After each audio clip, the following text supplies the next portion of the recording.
Okay, तो कार्यक्रम की शुरुआत करते हुए ज़्यादा मैंने सोचा कि इंट्रो वगैरह देना बंद करती हूँ। कार्यक्रम की शुरुआत करते हुए मैं अपने कविताओं के जो हमारे अमिताभ बच्चन जी हैं अमित भागवत जी, उनको बुलाना चाहूँगी। आप आइए और हमारे बहुत ही विशिष्ट अतिथि हैं आज हमारे इस वर्ष। एक हमारे स्पेशल गेस्ट हैं जिनको ये लेकर आए हैं, ड्राइव करके लेकर आए हैं।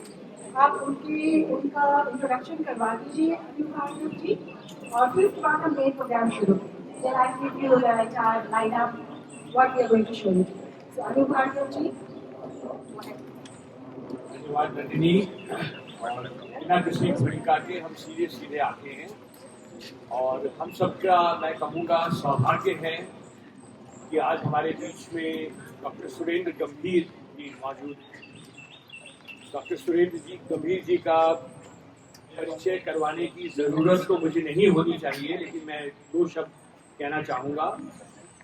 डॉक्टर गंभीर मैं कहूँगा कि लगभग उस पहली पीढ़ी से हैं जो कि भारत से अमेरिका आए, और एक विशेष बात जो उन्हें विशेष बनाती है कि हम सब लोग तो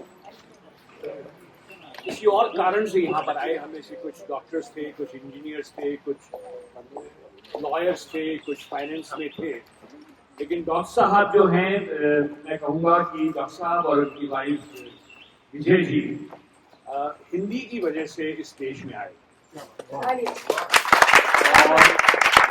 जो भी कई दशक पहले मैं डॉक्टर साहब से बात ही कर रहा था तो मुझे पता लगा 1973 में डॉक्टर साहब यहाँ आए थे।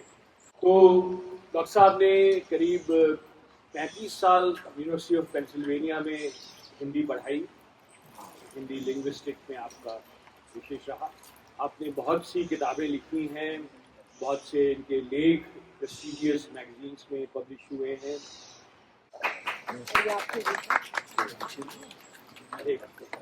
फोटो हो जाए जरा। अचानक ये जिम्मेवारी आपने मेरे सामने, मैं भी कुछ कहूँ आपके सामने। तो हिंदी भाषा जो है हम सब की है, ये बात ठीक है, लेकिन अगली पीढ़ी में क्या हो रहा है इसका हमें थोड़ा सोचना है इसके बारे में। और अगली पीढ़ी वाले ज़्यादा लोग समझते हैं, लेकिन जो तीसरी पीढ़ी आएगी उसका क्या हाल होगा, ये सब एक सोचने की बात है। और भारत में भी हिंदी का ह्रास कुछ ना कुछ मात्रा में हो रहा है। बिल्कुल तो बोलचाल की हिंदी तो रहेगी भारत में, लेकिन जो साहित्यिक हिंदी है जिसमें संस्कृत के शब्द आते हैं बहुत सारे, वो उसका क्या हाल होगा, ये एक विचारणीय विषय है। बिल्कुल तो आज के इस वातावरण में उसकी बात तो नहीं करेंगे हम लोग। आज तो कुछ शायद कविता और गान और नाटक और नृत्य उसका माहौल है, आज उसी को रहने देते हैं। लेकिन ये उस सब बातें जो है वो बड़ी विचारणीय हैं, उसके बारे में बहुत कुछ लिखा है मैंने। और मेरा जो सारा शोध है वो कैरेबियन आइलैंड्स में, गयाना, ट्रिनिडाड, सूरीनाम और फिर ऑस्ट्रेलिया के पास फिजी और इंडियन ओशन में मॉरिशस, इन सब देशों के बारे में है। वहाँ स्थिति क्या रही इसके बारे में बहुत कुछ लिखा है। तो बहुत कुछ सीखने के लायक है उन चीज़ों में से। तो कभी हम कुछ लोग मिलकर बैठकर उसके बारे में भी बात करेंगे। तो आज इतना ही बस काफ़ी है। बस बहुत बहुत धन्यवाद आपका, और ये मेरे लिए बहुत अच्छा, ओके, बहुत ही प्यारी सी सखी एंड सिस्टर इन लॉ, बहुत बढ़िया कॉम्बिनेशन है। तो स्वागत है घनश्याम जी,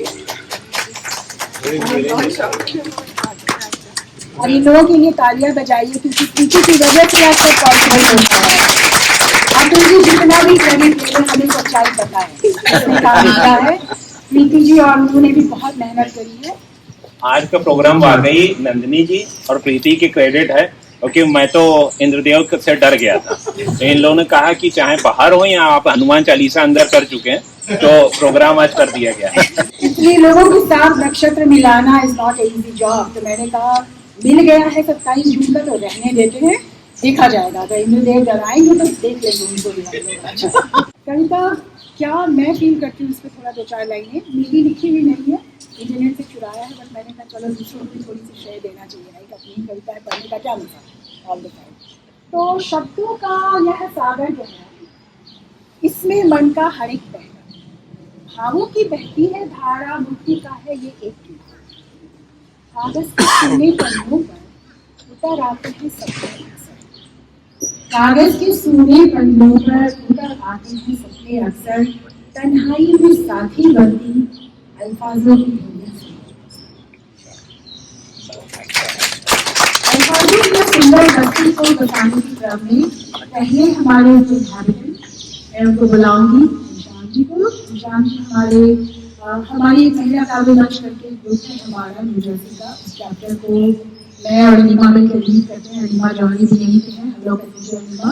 तो घनश्याम जी और अनु जी का बहुत ही सक्रिय सहयोग रहता है, इसलिए मैं कॉन्फिडेंस के साथ कह रही हूँ आप जा नहीं पाएंगे। तो घनश्याम जी उसमें बहुत ही अच्छी कविताओं को सुनाने के लिए जिम्मेदार है। तो घनश्याम जी आपको मैं माइक सौंपती हूँ।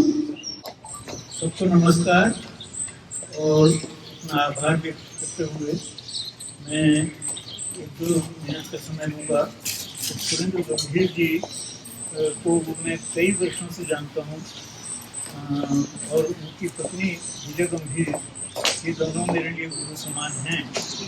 इन्होंने स्टार्ट ऑफ प्रोग्राम में हमें पढ़ाया भी और मैं वैसे भी उनका बहुत आदर करती हूँ।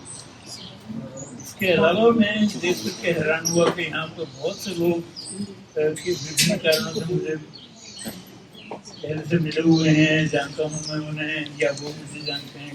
तो एक सूचियाँ मैं दे रहा हूँ कि प्यार असमंजसों में पड़ा ही रहा, प्यार असमंजसों में पड़ा ही रहा, टूटता ही रहा पाखुरी पाखुरी, जो सुमन अंततः वृंत ही रह गया, जो सुमन अंततः वृंत ही रह गया, क्षीण सर क्षीण कर चुप हुई बांसुरी। वृंत डंठल को कहते हैं जो पुष्ट का नीचे का हिस्सा होता है। तीर के घूंट भरती हुई वेदना चाप चुपचाप सुनती है मधुमास के, तीर के घूंट भरती हुई वेदना चाप चुपचाप सुनती है मधुमास के, आगमन की प्रतीक्षा में पाषाण सी, फिर जगेगी युगों में नई आस। यहाँ अहिल्या की ओर इशारा है कि आगमन की प्रतीक्षा में पाषाण सी, फिर जगेगी युगों में नई आस। तो ये मैंने प्रारंभ में इसलिए पढ़ी, अभी 2 दिन पहले मैंने फेसबुक पर डाली थी। चंद घड़ियां बहुत नहीं होती, चंद घड़ियां बहुत नहीं होती, वस्त्र में फिर करार हो कैसे, काश दम भर घड़ी ठहर जाती, दिल यही चाहता रहा।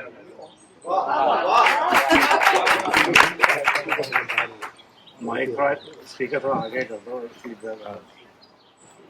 और माइक कोटा मैंने सोचा हुआ है पढ़ने के लिए, वो ये है कि जैसा मैं पहले बिल्कुल नहीं था, ये कविता का शीर्षक है। तो जैसा मैं पहले बिल्कुल नहीं था, अब मैं बिल्कुल वैसा हूँ।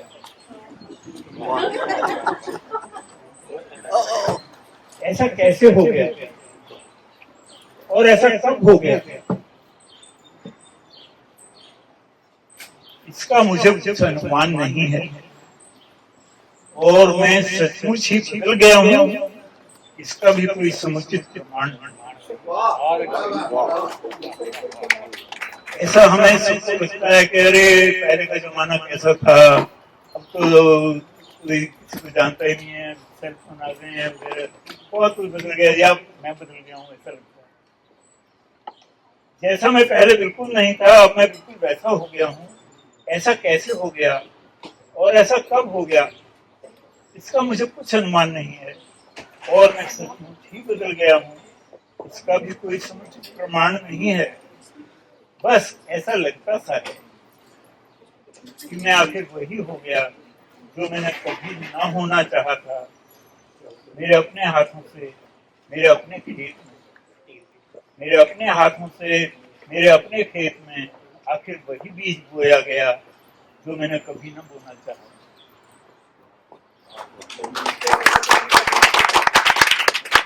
आखिर वही बीज बोया गया जो मैंने कभी न बोना चाहा था।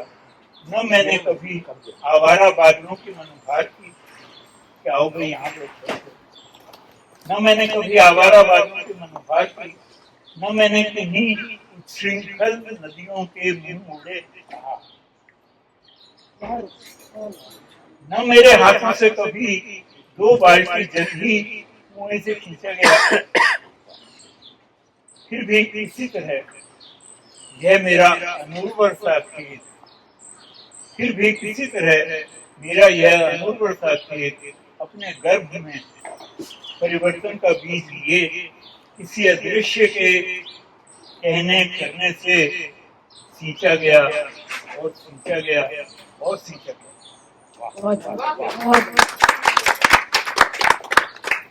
मित्रों, न मुझे सब कुछ याद आता है और न ही मैं सब कुछ भूल पाता। मित्रों, न मुझे सब कुछ याद आता है और न ही मैं सब कुछ भूल पाता हूँ, लेकिन अब इस कथित बदलाव में ही मैं अपना नैसर्गिक मूल पाता हूँ।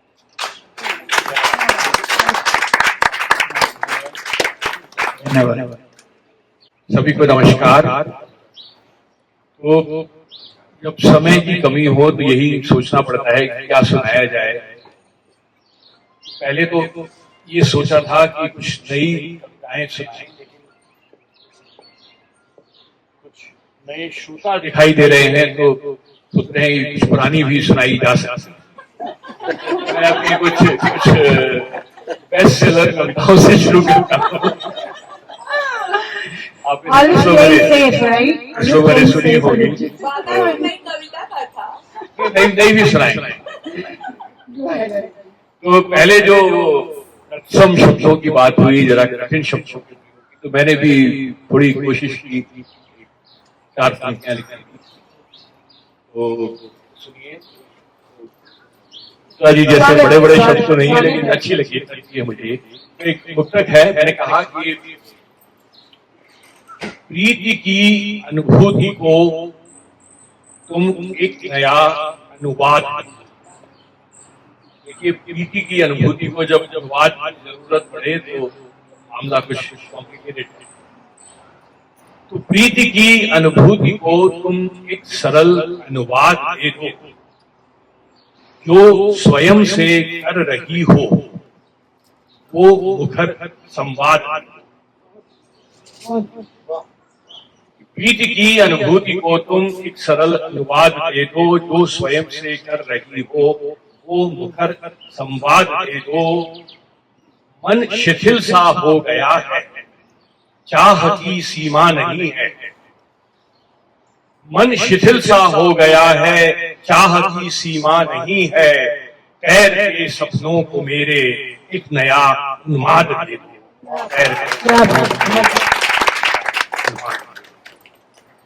शुक्रिया। तो मैं भी कुछ कठिन शब्दों का प्रयोग कर सकता। अब आते हैं जरा सीधे सीधे। तो एक आध जो पुरानी कविताएं हैं मेरी, वो सुनाने का मन कर रहा है। मैंने कहा कि जज्बातों की उठती आंधी, हम किसको दोषी ठहराते हैं। ये कुल 16 शब्दों की कविता है। 8 शब्द आप सुन चुके। जज्बातों की उठती आंधी, हम इसको दोषी ठहराते, लम्हे भर का कर्ज लिया था, सदियां बीत गईं लौटा। ये लड़ना झगड़ना रूठना और मनाना, इससे सभी ये पुराने हुए हैं। वो कतरा के छुपने लगे हैं हमी से, महबूब मेरे सयाने। एक कॉलेज के दिनों की रुबाई देखिए। लीजिए कि हर आंसू के पीछे कोई गम हो ये जरूरी तो नहीं। कभी कभी खुशी में भी आंसू छलक पड़ते हैं कि हर आंसू के पीछे कोई गम हो ये जरूरी तो नहीं, और हर शरारत के पीछे हम हो ये जरूरी तो नहीं। और गिरने जो लगो तो आज भी कांपते हाथों से थाम सकता हूं, मेरी बाहों में पहले सा दम हो ये जरूरी तो नहीं।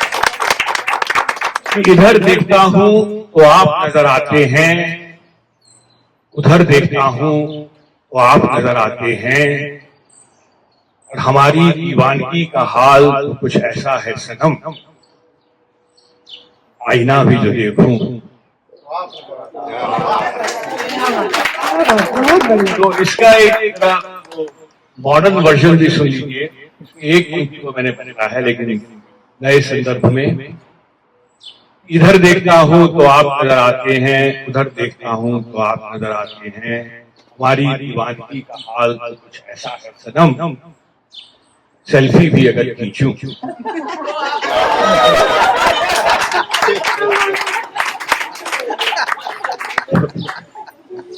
चलिए अब मैं कुछ कविता बिंबों में की बात को कहने की बात है तो कुछ देखिए, छोटे छोटे बिंब देखिए कि जो तुमने अध जगी पलकों को अपनी खोल कर देखा। देखिएगा, जो अब तुमने अध जगी पलकों को अपनी खोल कर देखा, अचानक से कई सूरज उतर आए हैं आज। तो तुमने अध जगी पलकों को अपनी खोल कर देखा, अचानक से कई सूरज उतर आए हैं। अरे किसी में देखिए, देखो मान लो कल रात तुम मेरे सपनों में आई थी। देखो मान लो कल रात तुम मेरे सपनों में आई थी, वरना सुबह सुबह मेरी आंखों की नमी का मतलब और क्या हो सकता है, और क्या हो सकता है। तालियों में कंजूसी नहीं करिए, आपको पता है कलाकारों को सुंदर आपकी तारीफ बताइए। चलो अब उठ जाओ, और भी है वो खुली है और उसमें से सुबह का सूरज झांक रहा है। मैंने कहा कि इसको क्या अर्थ दिया है मैंने कि चलो अब उठ जाओ और जमाने को अपने चेहरे की जरा सी रोशनी दे दो। देखो सूरज खुद तुम्हारी खिड़की पर तुमसे रोशनी मांगने आया है कि कब तक लिए बैठी रहोगी मुट्ठी में धूप को, कब तक लिए बैठी रहोगी मुट्ठी में धूप को, जरा हथेली को खोलो तो सवेरा हो।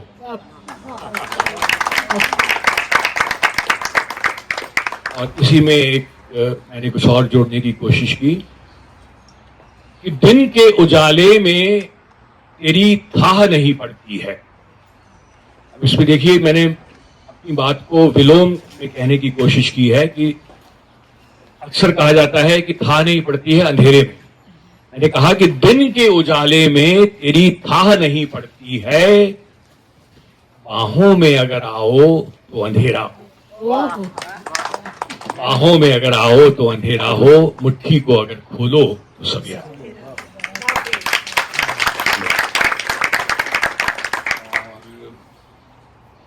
चलिए एक आध मैंने,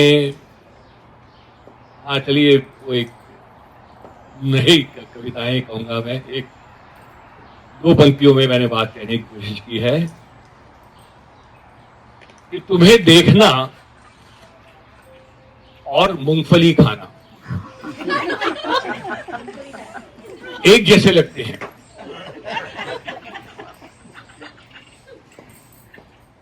तुम्हें देखना और मूंगफली खाना एक जैसे लगते हैं, एक बार शुरू किया तो रुकने का मन ही नहीं करता। ठीक है ना, पूरी लॉजिकल है, राइट?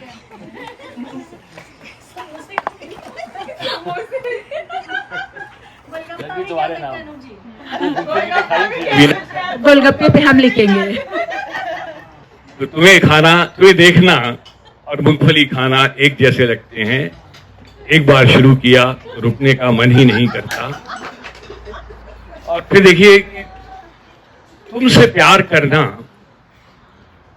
और इलायची खाना एक जैसे लगते हैं। तुम्हें प्यार करना और इलायची खाना एक जैसे लगते हैं। दोनों के बाद मन भीतर तक खुशबू से भर जाता है। क्या बात है, क्या बात है, बहुत बढ़िया।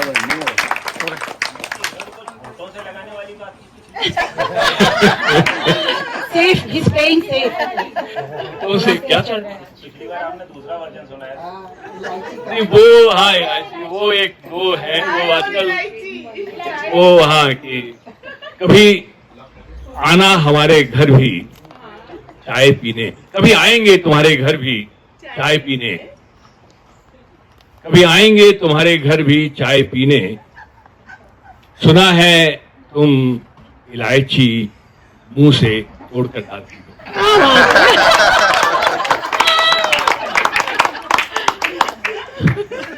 और इसी में श्रृंखला में एक और है कि कभी आना हमारे घर भी, ये तो हम उनके घर जाने की बात आपने कहा, कभी आना हमारे घर भी तुम्हारे हिस्से की इलायची हमने चीनी के बर्तन में छुपा के रखी है।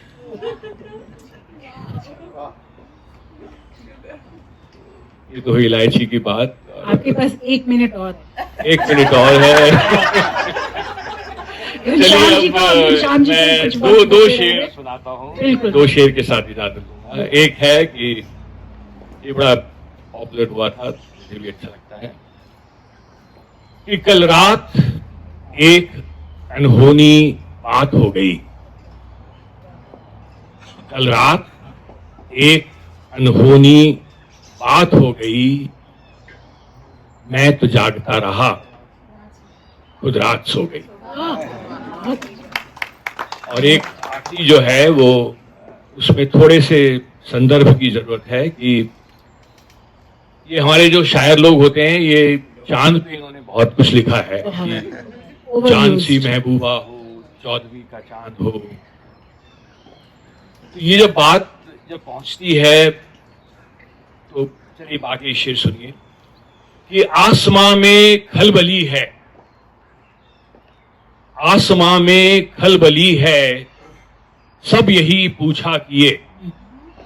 तो नक्षत्रों में बात हो रही है आपस में, और वो क्या कह रहे हैं कि आसमां में खलबली है, सब यही पूछा किए कि कौन रहता है जमीन पे चांद सा चेहरा लिए। बहुत सुंदर, बहुत सुंदर। क्या कंक्लूजन है? awesome। बहुत बहुत धन्यवाद। यहाँ पर मैं इतने महानुभावों को देख रहा हूँ, उनमें से अनूप और रजनी के घर पे तो मेरा खुला निमंत्रण। इनके यहाँ चाय बहुत अच्छी बनती है। अच्छी बनती है। मैं ये नहीं जानता था कि अदरक वाली चाय मुंह से काट करके और अदरक। चाय का कप उससे भी अच्छा होता है, बड़ी इंटरेस्टिंग चाय के कप्स होते हैं। आपने कुछ ज्यादा सीरियसली ले लिया उस बात को। आज सीरियस थी भाई।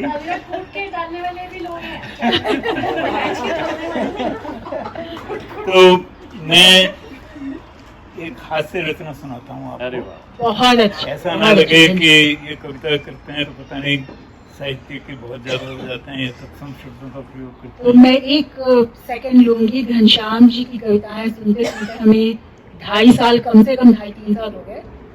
हास्य कविताएं शायद ये कभी कभी कुछ नक्षत्र मिलते हैं तब सुनाते हैं। तो आज बहुत विशेष दिन है। स्वागत है घनश्याम जी, स्वागत है। तो ये अर्पित है अतुल अरोड़ा और प्रीति अरोड़ा को, क्या बात है। क्योंकि इन्होंने इस प्रकार की रचना का आनंद पहले भी लिया हुआ है। वो वाली नहीं है, मेरे मित्र थे एक राकेश खंडेलवाल, अब नहीं रहे हैं, लेकिन उनका नाम याद इसलिए भी कर रहा हूँ क्योंकि ये कविता उनकी एक कविता की पैरोडी है। स्वागत है। मेरे भेजे हुए समोसे। तुमने कहा न तुम तक पहुंचे मेरे भेजे हुए समोसे, इसीलिए अब की भेजा है मैंने थोड़ा चना भुना कर।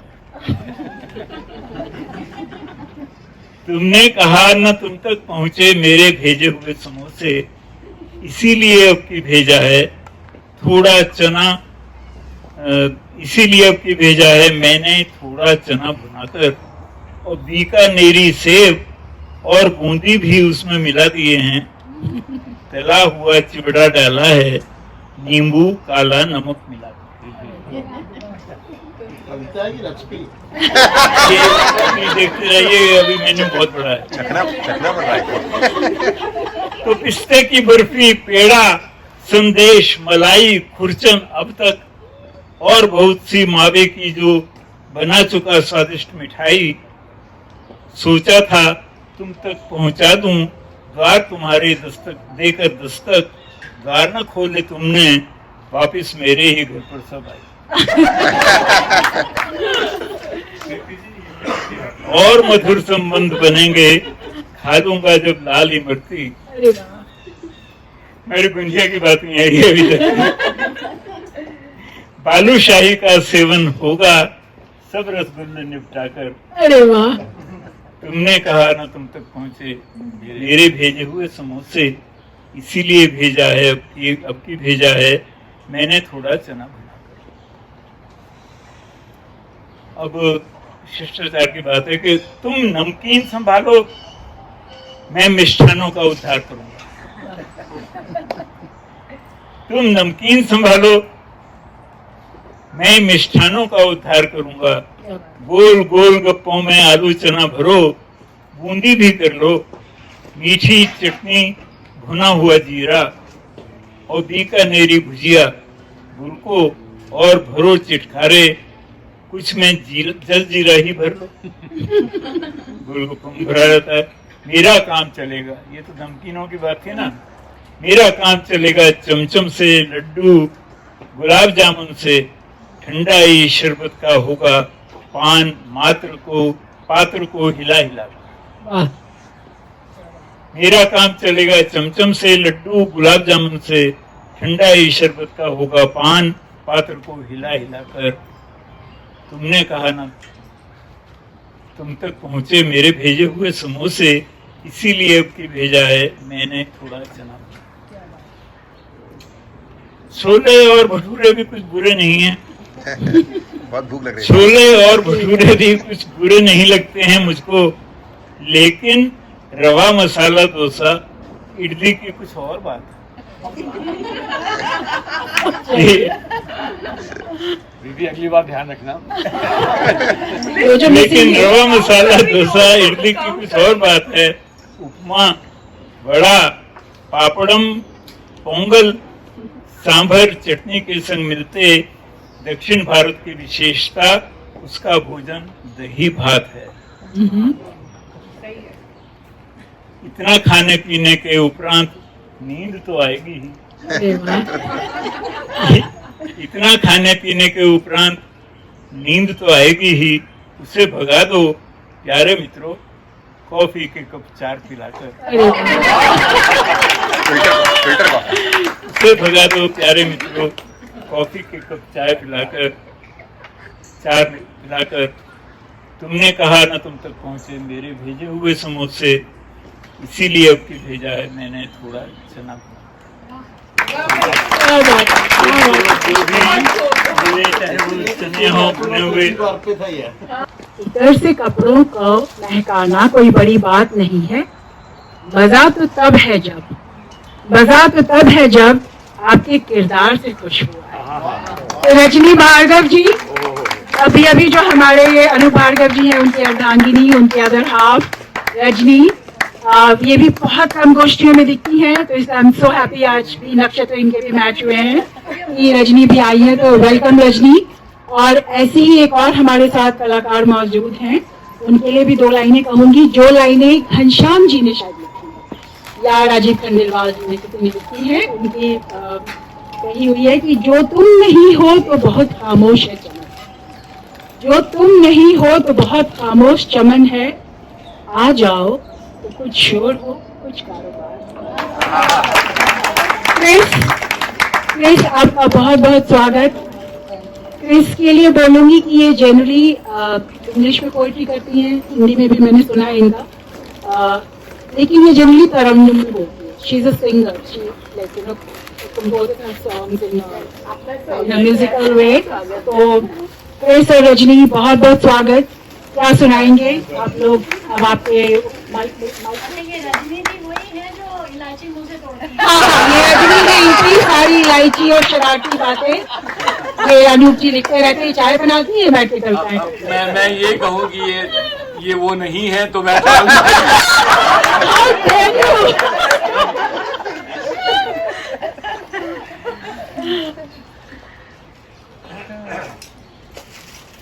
ये मेरी जो कविताएं हैं थोड़ा पास में। हाँ, तो इनके कोई संदर्भ ऐसे नहीं है जिन्हें समझाना पड़े, तो मैं सीधे सुनाती हूँ। स्वागत है। एक तमन्ना छोटी सी बड़ी आंखों वाली लड़की की खामोशी में रहती। एक तमन्ना छोटी सी बड़ी आंखों वाली लड़की की खामोशी में रहती थी। लड़की के गालों के गुच्छों में मुस्कुराहट में छिपी रहती थी। लड़की के काले बालों की चोटी में फूल सी उठी रहती थी। एक तमन्ना बड़ी सी रसोई के आले में अचार के मर्तबान में रहती है। फटी रसीद सी पंसारी की दुकान में रहती है। बहुत अच्छी। माधो बिट्टो की शादी के लेन देन में रहती है। चांद की आस सी पानी में पड़े सिक्कों में रहती है। छोटी तमन्ना चुलबुली सी बड़ी तमन्ना संजीती सी हर सांझ छुपा छुपी खेलते हैं। कुट्टी अब्बा करके रात को सपनों में चांद पर बैठे मिलते हैं। बहुत अच्छे।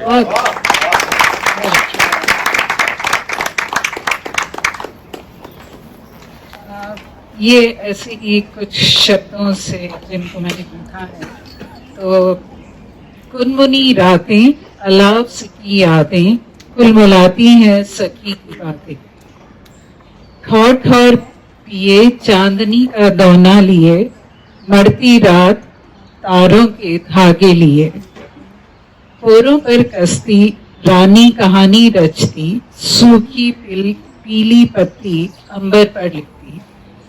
मन गुथी सांझ झर गए पात पात गुलाबी पर चढ़ जाए सकी घर याद आए। और बस इस कविता को कुछ लोगों ने सुना है और कई लोगों ने नहीं सुना है, पर फिर भी मैं इसको दोहराती हूँ। नाना जी की टोपी। तो मैं नाना जी की टोपी चांद की किरण से सीती थी। अंदर से टोपी उधड़ गई थी, उम्र में बड़ी हो गई थी। थकी हारी कुछ बेजान सी लगती थी। जब तागे निकल जाते थे तो झूमर से लहराते थे। बड़े छोटे बेतरतीब से माथे पर नजर आते थे। टोपी अब भी पुख्ता थी, ऐसा लगता था जैसे कोई मनौती दुआ सी असर करती थी। नाना जी को ठंड से बचाए रखती थी। चांद की किरण तिलस्मी होती है, अंबर की परी नाना जी की सहेली होती थी। टोपी जब ठीक हो जाती थी ढेरों आशीषों की बरसात होती थी। नाना जी के पास चांद की किरण होती थी, मेरे पास आशीषों की बरसात। बहुत बहुत शुक्रिया। बहुत अच्छे रजनी, बहुत good। ये रजनी की वन ऑफ द बहुत बेस्ट पोएम्स लगती है। स्वागत है क्रिस। Thank you.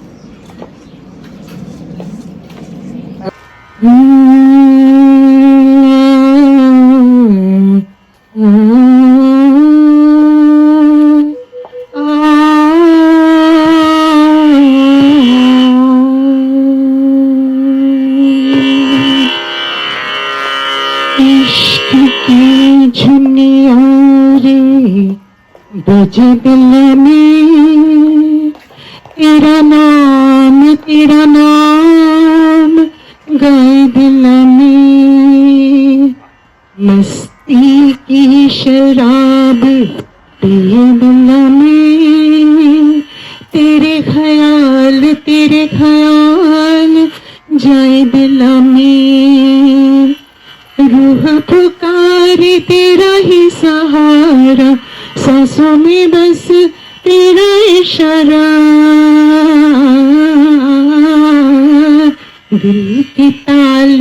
इस बार ऑफ बीट है कि रजनी भाभी को सुनता हूँ तो कम सुनने को मिलता, लेकिन ये एक इत्तेफाक है कि जब भी रजनी भाभी को सुनता हूँ तो मुझे हरिवंश राय बच्चन की क्या भूलूं क्या याद करूं, जो उनका जीवनी है वो याद आ जाती है। उसका खास करके जो पहला खंड है, क्योंकि उसमें जो घर गृहस्थी और उसके आसपास के वातावरण की जो सघनता है और जो उसके अंदर इतनी डिटेल है, आप एक एक चीज को आप पढ़ सकते हैं और महसूस कर सकते हैं। तो रजनी भाभी की कविताओं का भी ऐसा ही है कि वो जीवन की रोजमर्रा की चीजों से उठा करके और एक बहुत सघन विचार को रखने की जो उनकी क्षमता है वो बहुत कमाल की है।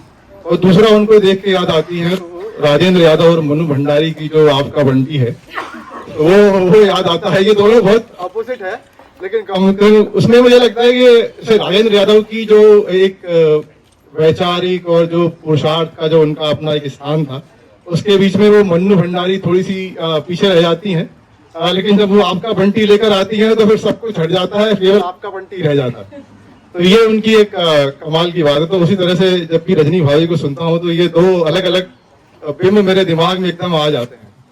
क्योंकि क्या होता है कि मुझे ऐसा लगता है कि जब हम कोई बात कहते हैं तो कहने की जो क्षमता है, जीवन के बहुत सूक्ष्म छोटे छोटे या बहुत ही दुनियावी बातों को उठा करके अगर आप कोई बात कह पाए, वो एक बहुत बड़ी बात होती है। जैसे हम फिल्मों से ही लें तो मनोज कुमार की एक लाइन मेरे को बहुत याद आती है कि जब मैं कॉलेज में ही था और मैंने वो फिल्म देखी थी क्रांति आई, तो बाकी तो कोई चीज टिकी नहीं, लेकिन अब वो चना जोड़ गरम पे कोई गाना नहीं लिख सकता। ओके, संभव ही नहीं, मतलब इतनी साधारण सी चीज पर भी आप कैसे लिख सकते हो।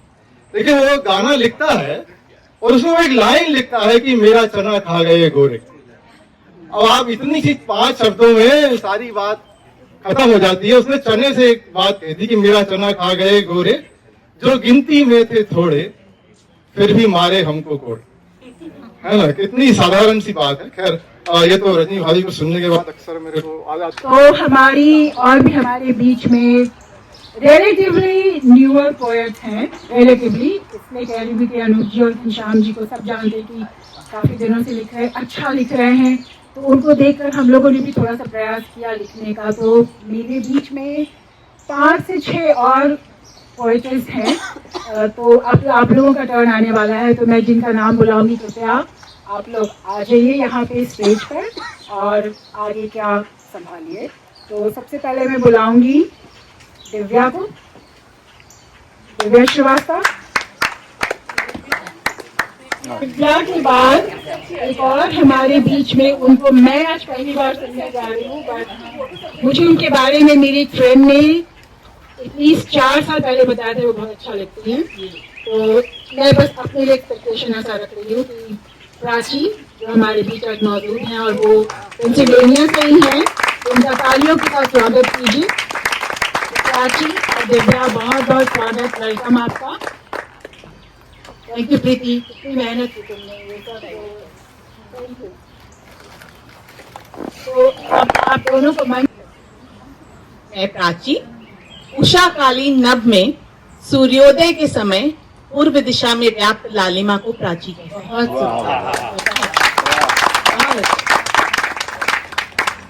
पहले तो मैं यहाँ सभी श्रोतागणों का वंदन करती हूँ और अतुल भैया और प्रीति भाभी को बहुत बहुत धन्यवाद ये बगिया संजोने के लिए और ये अवसर देने के लिए। यहाँ एक से एक धुरंधर कवि मौजूद हैं, तो मैं क्या बोलूं, 2 लाइनों से शुरू ये करूंगी।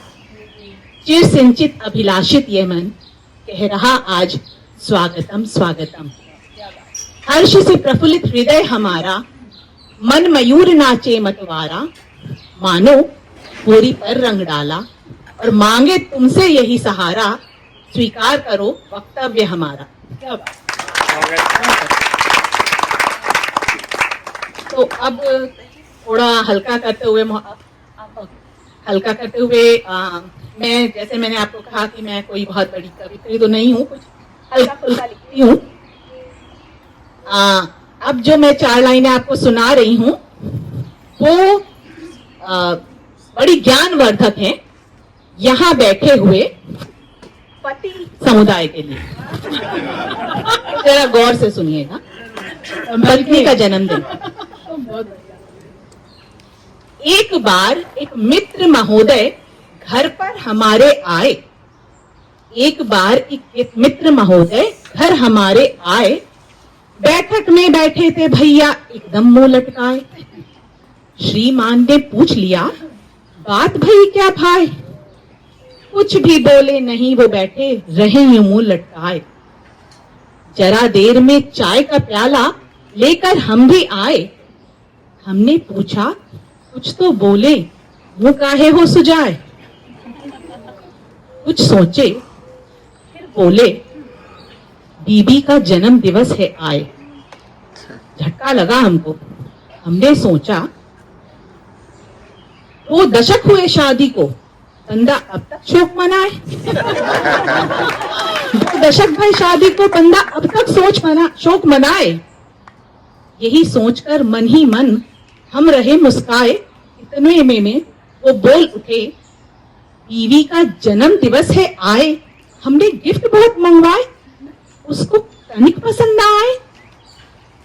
हमने सोचा गजब बात, पतिदेव गिफ्ट रहे मंगवाए और मैडम को पसंद ही ना आए।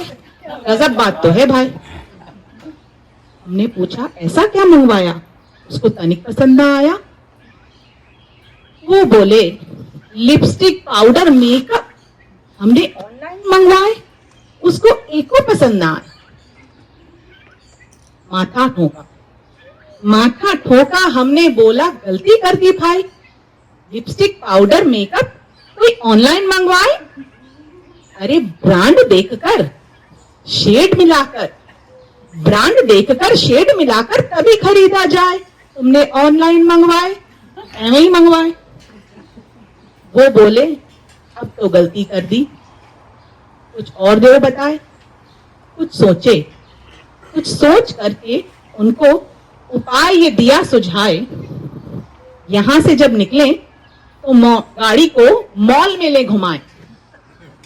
मसाज एनवी या किसी अच्छे स्पा का एक गिफ्ट कार्ड उठाएं। सुबेरे उनके जन्म दिवस वाले दिन बेड टी लेकर मैडम के पास जाएं और बोलें, दिन भर तुम काम हो करती, हम सबका ध्यान हो रखती। हाथों को ले हाथ में देखकर बोले, तुम्हारे हाथ रहे कुम्हलाए, तुम तनिक ले सुस्ताए। तुम्हारे हाथ रहे कुम्हलाए, तुम तनिक ले सुस्ताए। ये कहकर फिर वो गिफ्ट कार्ड उनको दे थमाए। और फिर सांझ ढले उनको पासे लेकर के फिर किसी अच्छे मॉल में सिपोरा अल्टा में भी ले जाएं और मनपसंद का मेकअप फिर दिलवाएं। तत्पश्चात किसी अच्छे रेस्टोरेंट में भोजन भी करवाएं। बीवी का जन्म दिवस इसी तरह मनाया जाए। गांठ बांध लें, बीवी का जन्म दिवस इसी तरह मनाया जाए।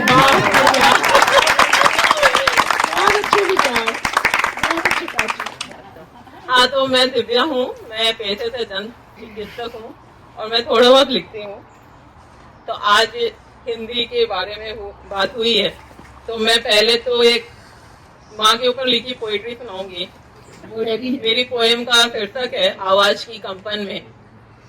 गर्दन की टीस में माँ झांकती है, गर्दन की टीस में माँ झांकती है। तस्तरी में उसकी हथेलियां उभरती हैं, अंतिम निवाला खिलाने की जिद में। टुकड़े टुकड़े बचाए रुपयों से खरीदे नई कुर्ती, रेशे रेशे कीरों ने उलझा दिए। उसकी झल्लाहट भीतर कचोटती है। आज उसके चेहरे की झुर्रियां धुंधली हैं, होठों में दबा आंचल का कोना मेरी आवाज की कंपन में माँ बोलती है। बहुत अच्छे, बहुत अच्छे, बहुत बढ़िया। एक मैं हिंदी का थोड़ा संस्कृतनिष्ठ हिंदी में एक कविता सुना रही हूँ। बहुत पहले लिखी थी, पर आज हिंदी की इतनी बातें हुई तो मैंने उसे खोज के निकाला ताकि मैं यहाँ बोलूं। पोएम का नाम है नील माधव। ये कृष्ण और राधा जी के होली के ऊपर लिखी है। नील माधव फागुन में यमुना नील के तीरे, नीलमय हुई राधा धीरे धीरे। नील आकाश का उड़ लड़जा, मेघ पुलकित सुर में थिरका, रंग तरंग हवा में छलकी, तुहिन में सतरंगी छलकी, माल्य धनक मंद मुस्काई, मोती अधरों से गिरे, नील माधव फागुन में यमुना नील के तीरे। बहुत अच्छे। चित्त में स्पंदित वीणा तार, वेणु से कंपित अंतल धार, मौन चक्षु रचे प्रेम दर्पण, अक्ष बिखरे हर कन, अंतरलीन सखा सखी, नील अनंत में घिरे, नील माधव फागुन में यमुना नील के तीरे। बहुत अच्छे। सूर्य की लोहित विभा डोर, संसार की अरुणाई भोर, फाग में सारा ब्रज जगा, देह मन हर्षित रंग लगा, लालिमा घुलती नील में, दिखते नए जगसीरे, नील माधव फागुन में यमुना नील के तीरे। बहुत अच्छे।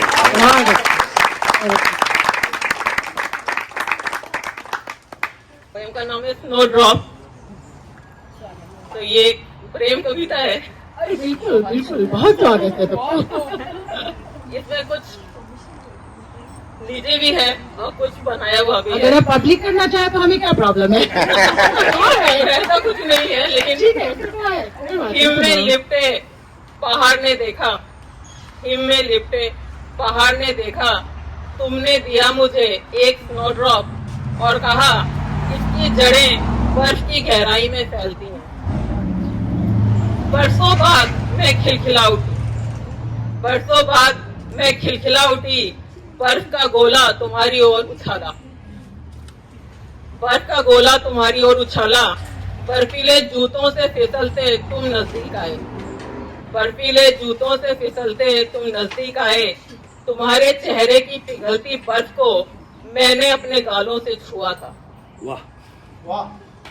तुम्हारे चेहरे की पिघलती बर्फ को मैंने अपने गालों से छुआ था। इसी पहाड़ पर जब हिम नहीं था, इसी पहाड़ पर जब हिम नहीं था, मैं उतरी थी घाटी में, मैं उतरी थी घाटी में, झाड़े थे हथेलियों और तलवों से ढेरों कांटे, झाड़े थे हथेलियों और तलवों से ढेरों कांटे। आज उसी घाटी से चुन लाई हूँ जंगली फूल, रख दूंगी इन्हें तुम्हारी जेब में, रख दूंगी इन्हें तुम्हारी जेब में। बहुत सुंदर, बहुत बढ़िया। बहुत अच्छे। पोएम का नाम है दो सेफ्टी पिन। मेट्रो का दरवाजा खुला, भीड़ की लहरें धकेलती उस भरे डिब्बे में कस गई। मेट्रो का दरवाजा खुला, भीड़ की लहरें धकेलती उस भरे डब्बे में कस गईं। चर की ध्वनि सुन मैं चिंकी, चर की ध्वनि सुन मैं चिंकी। कुर्ती के सामने के दो बटन भीड़ में लापता थे, कुर्ती के सामने के दो बटन भीड़ में लापता थे। भीतर उतर आई माँ की कलाइयाँ, भीतर उतर आई माँ की कलाइयाँ, कांच की चूड़ियाँ और उनमें झूठे दो सेफ्टी पिन, और उनमें झूठे।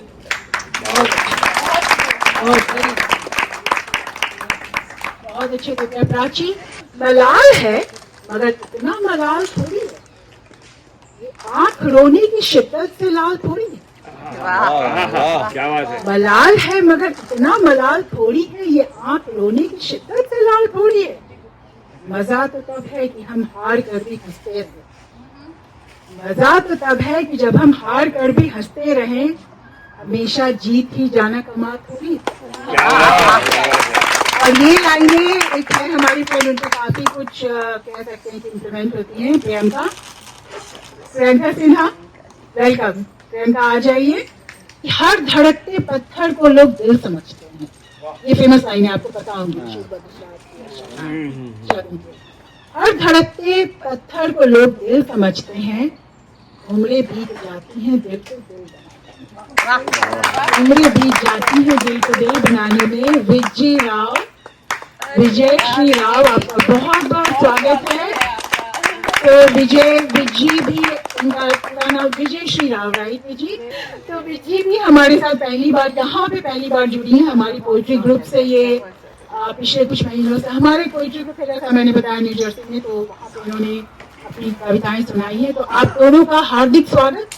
ठेठ पंजाबी तो लिखी नहीं है, पर आप नहीं मान सकते, मैंने अब पंजाबी में एक कविता लिखी। ये मैं वापस आऊंगा मूवी से प्रेरित है। और ये मैं आई थिंक पनु ये गाना सुना चुकी हूँ पहले। आपको समझ में आ जाएगा मैं किन की तरफ से ये कविता लिखी। स्वागत। लाहौर दा वो बेड़ा वो चौबारे छड़ आए। लाहौर दा वो बेड़ा वो चौबारे छड़ आए। असी एक छटके च अपना वो जग सारा छड़ आए। शाह आलम दी गलियां वो अनारकली दा थाट।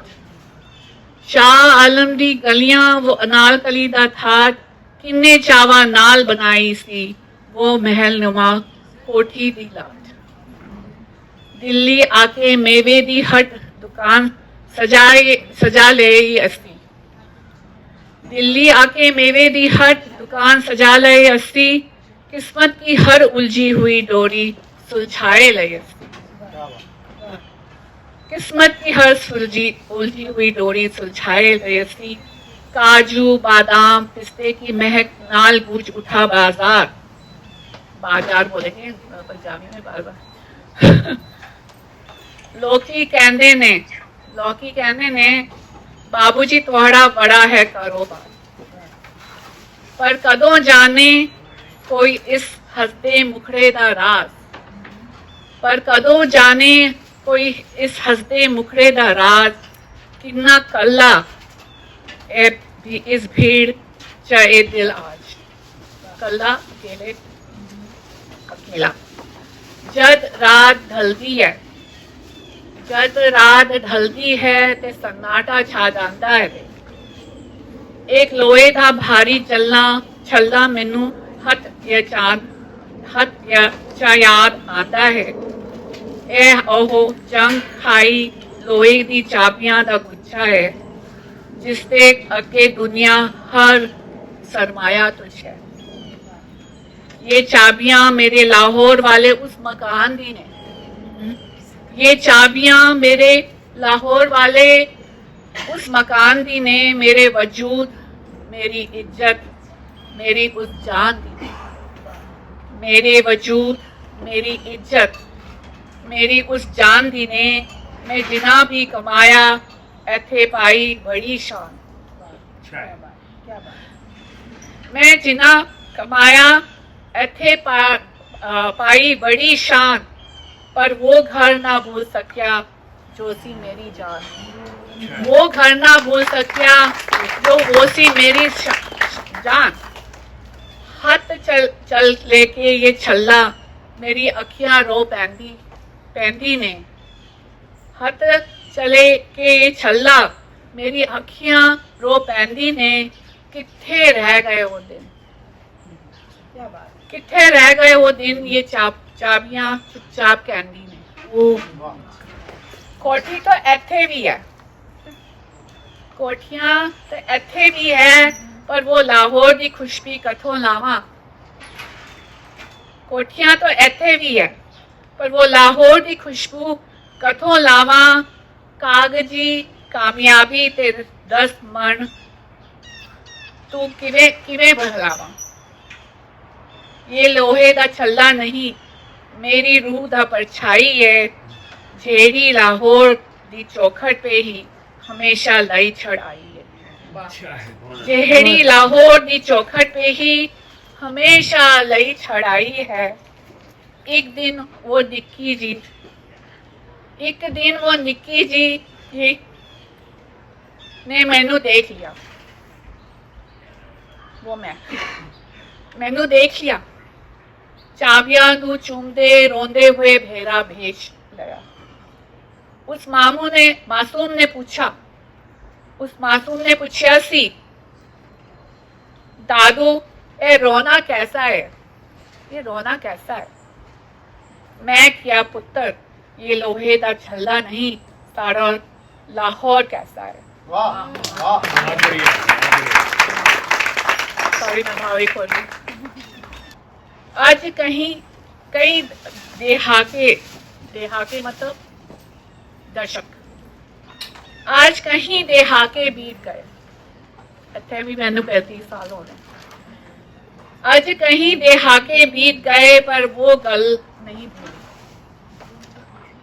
जो लिखी थी आज बड़ी होके जज्बाता से ये धुली। कलम उठा के लिख दिए वो दादा दी वो कहानी लिख दी ताकि दुनिया कभी ना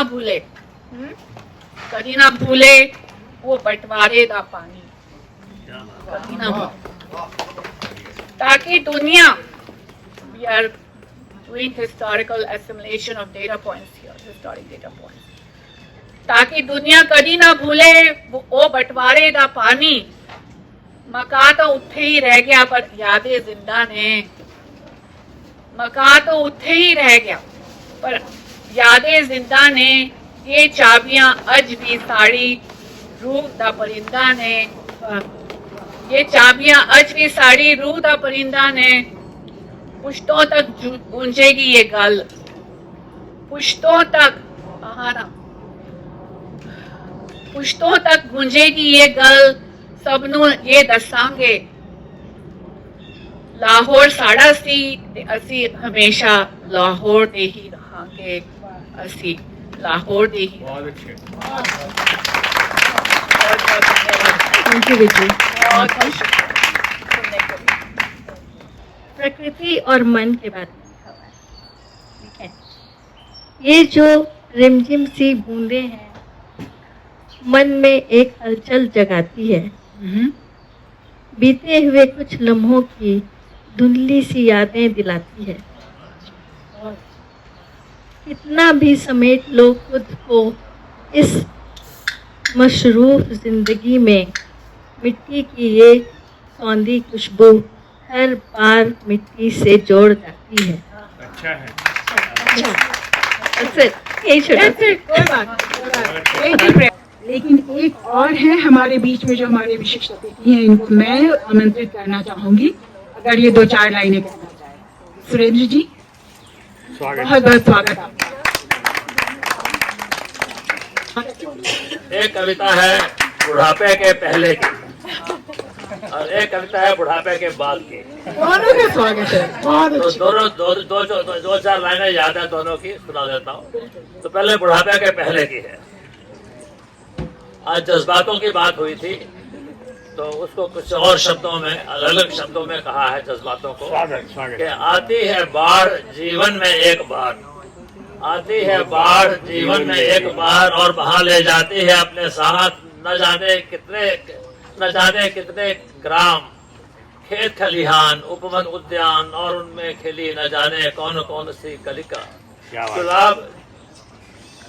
गुलाब मोगरा जुई फुलैरा के परिधानों को उतार फेंक कर और भूल गया बाकी। बहुत अच्छे। और फिर कभी सुनाऊंगा, बहुत लंबी कविता। बहुत बढ़िया। अब बुढ़ापे के बाद मेरी पत्नी डॉक्टर 5 साल पहले चली गई, तो घर में अकेला रहता हूँ, बैठा रहता हूँ, लिखता रहता हूँ, फोन करता रहता हूँ, मित्रों से मिलता रहता हूँ। तो कुछ पंक्तियां याद है उस कविता की। ये घर है खाली खाली, कहाँ चली गई घर वाली, घर है खाली खाली, कहाँ चली गई घर वाली। वो थी घर की मालकिन, मैं तो किराएदार था, वो थी घर की मालकिन, मैं तो किराएदार था, घर में था उसका शासन, मैं तो चौकीदार था। वाह वाह। वो मेरा ध्यान रखती थी, मैं उसका ध्यान रखता था, तब कितना अच्छा लगता था। कुछ और है और अब सब कुछ है बदल गया, सब कुछ है नया नया। मैं अपना ध्यान रखूं, तुम अपना ध्यान रखना, सब अपना अपना ध्यान रखें। यही जीवन का सत्य है, यही जीवन का तथ्य है। जो सबको इतने प्यार से बुला रहा है, इतने अच्छे तरीके से बुला रहा है, तो हमारा भी फर्ज बनता है कि उन्हें भी बड़े प्यार से आदर के साथ बुलाया जाए। तो मैं अनिमा को भी बुलाते हैं, तो तुम्हें गौरव भी बुलाते हैं ना, तुम दोनों व्हाई डोंट यू, वो तो फिर से हाँ तुम अनिमा, फिर उसके बाद एक दूसरे को तो 2 लाइनें अनिमा के लिए बोल दे, फिर अनूप जी कुछ कहना चाहते हैं कि आज जिंदा है कल गुजर जाएंगे। ये भी मैंने इंटरनेट पे किसी का उठाया है, अच्छा लगा, इसलिए मैंने कहा कि आज जिंदा है कल गुजर जाएंगे, कौन जानता है कब बिछड़ जाएंगे, कौन जानता है कब बिछड़ जाएंगे, नाराज न होना मेरी शरारतों पर ऐ मेरे यार। नाराज, तब से आप सुनी रही कितनी चलबाजियां चल रही हैं उधर, कि नाराज न होना मेरी शरारतों से ऐ मेरे यार। ये वो पल हैं जो कल बहुत याद आएंगे, ये वो पल हैं जो कल बहुत याद आएंगे। अनिमा जौहरी जी,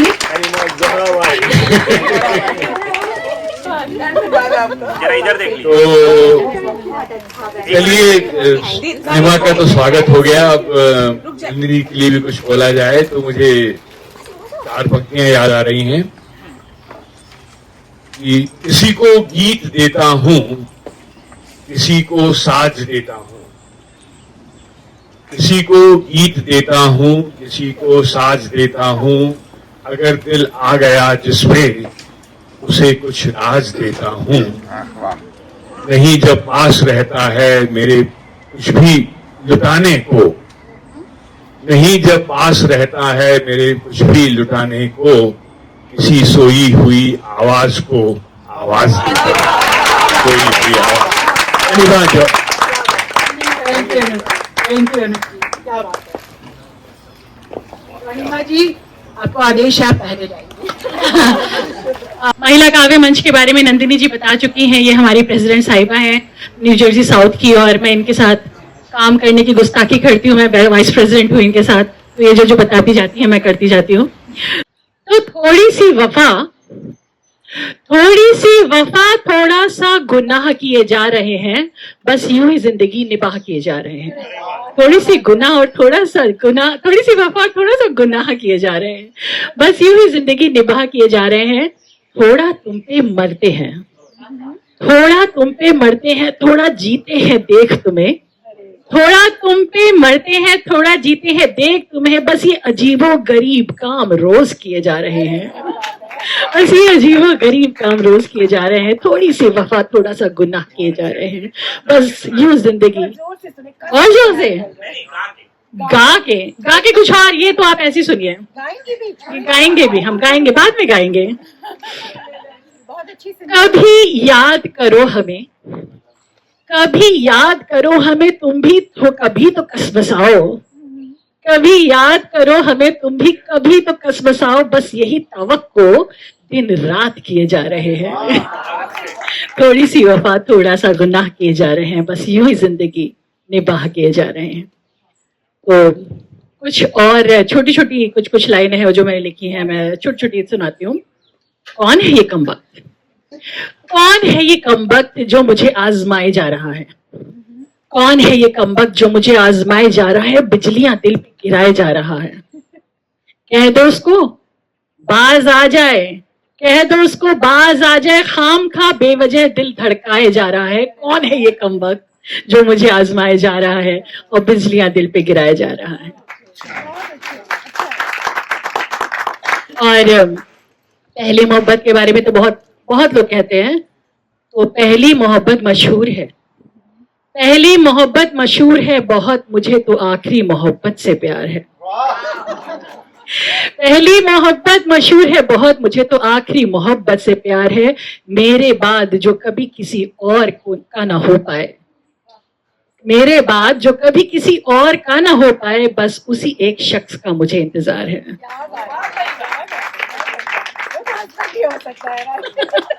तो हस्बैंड के ऊपर जो है, अभी नंदिनी जी कह ही दिया है, तो समझ लीजिए कि हस्बैंड के ऊपर ये है कि सोचती हूँ क्या नाम दूं उसे, सोचती हूँ क्या नाम दो से, कभी लगता जिंदगी सा, कभी लगता है वो बंदगी सा, कभी लगता है वो जिंदगी सा, कभी लगता है वो बंदगी सा, कभी ख्वाबों सा लगता है, कभी ख्वाबों सा लगता है, कभी लगता मेरी हकीकत, कभी ख्वाबों सा लगता है, कभी लगता मेरी हकीकत, कभी इनायत सा लगता है, और कभी लगता सबसे अजीज मुसीबत।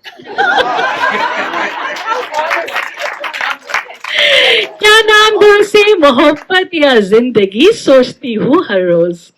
मोहब्बत और जिंदगी दोनों ऐसे ही है ना। बढ़िया बढ़िया। तो इश्क की जो कहानी है वो मैं कहती हूँ कि इश्क करो तो ऐसे, इश्क करो तो ऐसे कि वो इबादत सा लगे, इश्क करो तो ऐसे कि वो इबादत सा लगे, वो एक शख्स सबसे पक्की आदत सा लगे। इश्क करो ऐसे तो वो इबादत सा लगे, वो एक शख्स सबसे पक्की आदत सा लगे, कोई और ना हो तमन्ना बाकी, कोई और ना हो तमन्ना बाकी, वही हो तेरा जुनून और वही राहत सा लगे। अब इसके बाद एक और जो मेरे बहुत दिल के करीब एक पोइट्री है, क्योंकि ये बहुत ही एक मेरा, जिसे कि आप कह सकते हैं मैं सबसे ज्यादा जिससे मोहब्बत करती हूँ उसके ऊपर लिखा गया है, और जैसे जैसे ये पोइट्री आगे बढ़ेगी आप लोग भी उससे कनेक्ट होना शुरू करेंगे। पहली बार जब देखा तुझे, पहली बार जब देखा तुझे, नजरें तुझ पे कुछ ठहर सी गई, पहली बार जब देखा तुझे, नजरें तुझ पर कुछ ठहर सी गई, ऐसा सा एहसास हुआ कि किस्मत मेरी कुछ संवर सी गई, ऐसा सा एहसास हुआ कि किस्मत मेरी कुछ संवर सी गई। देख रही थी तुझको मैं, देख रही थी तुझको मैं, तू भी तक रहा था मेरी ओर, देख रही थी तुझको मैं, तू भी तक रहा था मेरी ओर, बड़ी बड़ी आंखों से अपनी बांध रहा था नेह की डोर, बड़ी बड़ी ना आंखों से अपनी बांध रहा था नेह की डोर। आंखें मूंद ली थी मैंने, आंखें मूंद ली थी मैंने, कुछ गुनगुनाने सी लगी थी, तेरा चेहरा तेरी काया को मन में बसाने सी लगी थी, तेरा चेहरा तेरी काया को मन में बसाने सी लगी थी। कितना प्यारा फरिश्ते सा है, कितना प्यारा फरिश्ते सा है, तुझ पर ऐसा प्यार था आया, आंखों से आंसू बह निकले, ऐसा खुशी का खुमार था छाया, आंखों से आंसू बह निकले थे, ऐसा खुशी का खुमार था छाया। जो पहली बार लिया बाहों में, जो पहली बार लिया बाहों में, तुझसे थी वो खुशबू आई, महकेगा जिससे जीवन मेरा, रहेगी मेरे तन मन में समाई, महकेगा जिससे जीवन मेरा, रहेगी मेरे तन मन में समाई। और फिर अब आगे की जो लाइन है इसे आप कनेक्ट करवाएंगे अपनी जिंदगी में। और फिर एक दिन अपने कदम जमा कर, और फिर एक दिन अपने कदम जमा कर, चल के आया तू पहली बार, याद करती हूँ मैं अक्सर उस दिन की तेरी वो, उस दिन की तेरी वो किलकार, उस दिन की तेरी वो किलकार।